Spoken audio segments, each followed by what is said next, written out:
It was a packed courtroom this morning as Day 5 of the Byron Smith murder trial got underway in Little Falls Friday. The trial grinded to a halt after the judge called for a 3-hour recess. During that time, defense lawyer Stephen Meshbesher spoke to the media. Well, that was one of the guns that was stolen. And it's the look and the photograph of that stolen gun and the powerful nature of the gun itself. What is germane about proving that a gun was stolen from Byron Smith? I want them to see a photograph of that gun. The purpose of that gun is Byron knew it was missing. And he was afraid that if somebody came in and broke into his house who had that gun, they'd shoot him with his own gun. And I want the jury to be able to see the gun they stole. That's just one or two guns. But if that gun, if they can see it, could blow Byron or blow him in half. It's a powerful weapon. Who's the mystery man who took the sheriff?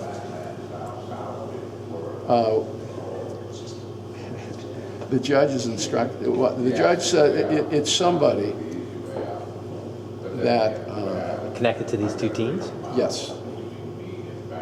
And he admitted his connection. He took the gun, hid the gun in a swamp area, and admitted that to the sheriff, and drove the sheriff to the area so they could retrieve the gun.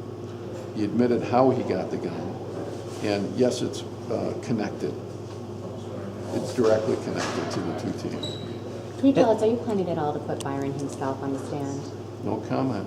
You'll see. And then, see, the one thing that kind of stood out to me on cross-exam of the deputy sheriff was this fact that he was out there 2 weeks after the prior break-in report, and he said specifically to Byron, if you catch these guys, make sure you call us right away.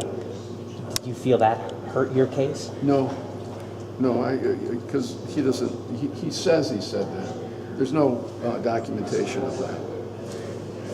And that isn't necessarily true. And there's no documentation of it.